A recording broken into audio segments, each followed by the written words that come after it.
नमस्कार दोस्तों, स्वागत है आप सभी का आपके अपने YouTube चैनल सिंपल मार्ग में। दोस्तों, अगर आप हमारे WhatsApp ग्रुप को ज्वाइन करना चाहते हैं तो नीचे डिस्क्रिप्शन में उसका लिंक दिया है, वहां जाकर आप ज्वाइन कर सकते हैं। नर्मदे हर।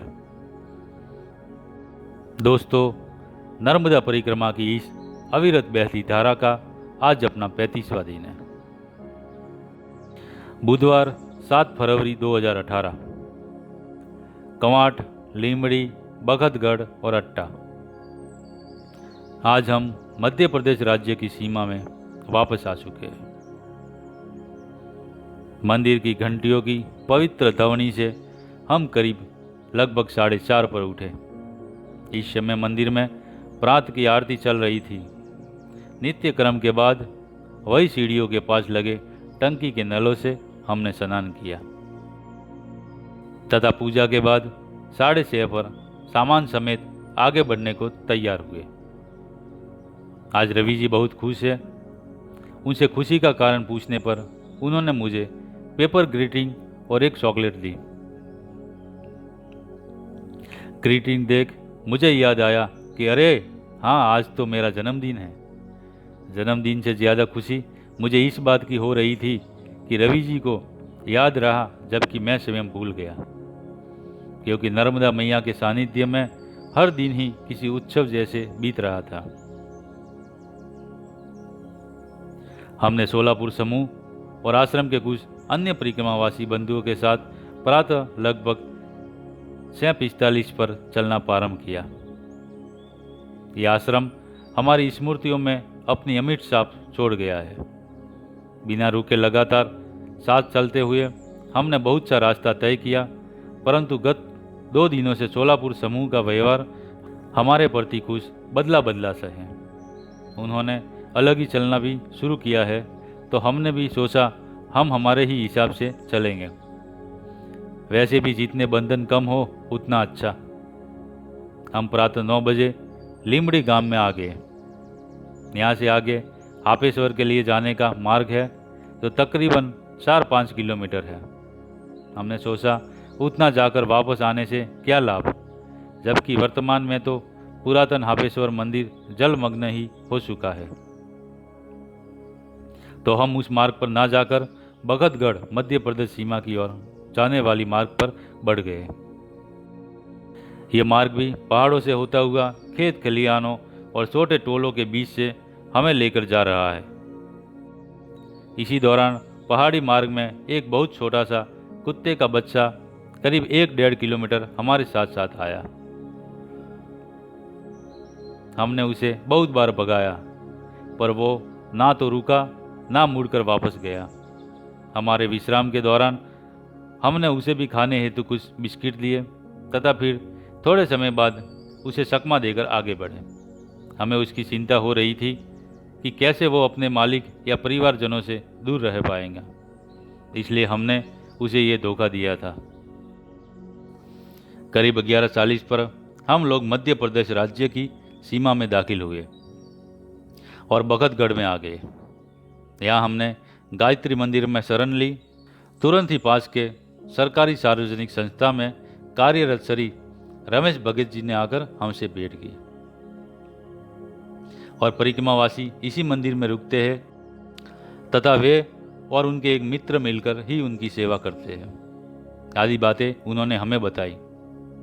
भोजन बनाने हेतु सामग्री लेने का भी उन्होंने आग्रह किया तथा फिर कुछ सोच हमें उन्होंने उनके स्वयं के घर, जो यहाँ से करीब 2 किलोमीटर दूर था, एक परिचित स्कूली छात्र के साथ भेज दिया। उनके घर जाने के रास्ते में हमने 1-2 नाले पार किए और बहुत से बड़े बड़े सांपों के बिल देखे। ये पूरा आदिवासी बाग है। उनका घर एक झोपड़ी नुमा महल था। हमारे आते ही बिना किसी ने कुछ पूछे हमें हाथ मुंह धोने हेतु पानी दिया तथा माताजी ने हमें बैठने हेतु चटाई दी तथा तुरंत ही 2 थालियों में हमारे लिए ज्वार की रोटी और बैगन की अत्यधिक स्वादिष्ट सब्जी ले आए। हमने भी पेट भर भोजन किया तथा पात्र धोने के बाद उन्हें वापस कर उनको नर्मदे हर कर मंदिर में आ गए। पुनः रमेश जी हमसे कुछ समय तक बातें की। फिर उनके काम पर चले जाने के बाद हमने थोड़ा विश्राम किया। रवि जी अपने लिए पैरों के चालों में लगाने की कोई क्रीम लेकर आए। मैं गहरी नींद में सो गया था। जब मेरी नींद खुली, रवि जी कुछ लेखन कार्य कर रहे थे तथा एक अन्य नव आगंतुक परिक्रमावासी से बातें कर रहे थे। घड़ी में समय दोपहर 2 बजे का हो रहा था। यहाँ से हम अट्टा नामक गांव की दिशा में आगे बढ़े। धूल भरे, उबड़ खाबड़ और बहुत थका देने वाले रास्तों पर चलते हुए हमने बहुत से पहाड़ों को तथा 2 छोटी नदियों को पार किया। इस तरह शाम 6 बजे हम अट्टा गांव में आ गए। जानकारी के आधार पर यहाँ भी गायत्री मंदिर में ही रुकने की व्यवस्था थी, पर वहाँ किसी का कोई नामो निशान नहीं दिखा, इसलिए हम और आगे बढ़े तथा एक किराना दुकान में पूछताछ के लिए रुके। उन्होंने हमें उनकी दुकान में ही लगकर बने सरकारी हॉस्टल, जो अब बंद पड़ा है, में रुकने हेतु कहा तथा भोजन हेतु सामने ही किसी शासकीय आदिवासी बालिका कन्या छात्रावास में जाकर पूछने का सुझाव दिया। हमने सामान हमारे लिए खोले गए उस 2 कमरे नुमा घर में रखा और स्नान का सामान ले सामने के छात्रावास में आए। इन्होंने हमारा बहुत ही प्रेम से स्वागत किया तथा पीने हेतु मुझे चाय दी। उन्होंने भोजन हेतु रात्रि 8 बजे वे सूचना भेजेंगे ऐसा बताया तथा फिर उनसे अनुमति ले हमने बाहर आकर हैंडपंप पर स्नान किया और हमारे कपड़े धोए। इसके बाद हमारे निवास पर आकर हमने दैनिक पूजन किया।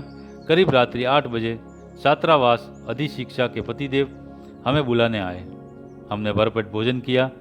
चावल, दाल, पत्ता गोभी की सब्जी, रोटी, ऐसा व्यवस्थित भोजन था। इसके बाद उन्होंने उनके छात्रावास के विषय में जानकारी दी और आसपास के कक्षों और भवनों का मुआयना करवाया। सारा परिसर और वातावरण पसंद करने वाला लगा। हमने उन्हें कहा कि अगर ये सरकारी का बोर्ड हट जाए तो कोई कह नहीं सकता कि सरकारी व्यवस्था इतनी अच्छी भी हो सकती है। इतना सुव्यवस्थित उन्होंने उस छात्रावास को रखा है। इसके बाद हम वापस हमारे निवास पर आ गए। बाद में बाजू के किराना दुकान से रवि जी कुछ बिस्किट के पैकेट और चॉकलेट के 2 पैकेट ले आए। दुकानदार भी हमारे पास आकर रात्रि 9:30 तक बहुत सी बातें करते रहे। इस आश्रम में लाइट है तो रवि जी को लेखन में ज़्यादा दिक्कत नहीं हुई। सारे काम निपटाकर अंतर्गतवा हम रात्रि लगभग 10:30 पर सोए। ये जगह मेरे गृह नगर से बहुत दूर है, फिर भी मध्य प्रदेश में आ जाने के बाद अंदर से ऐसा लग रहा है मैं मेरे घर में ही आ गया हूँ। चाहे जो हो, आखिर घर घर ही होता है। नर्मदे हर। दोस्तों, अगर आपको हमारा वीडियो अच्छा लगा हो तो प्लीज़ लाइक करें, शेयर करें और कमेंट में हमें बताएं। और हमारे चैनल को अगर आपने अभी तक सब्सक्राइब नहीं किया है तो प्लीज़ सब्सक्राइब जरूर कर ले। नर्मदे हर।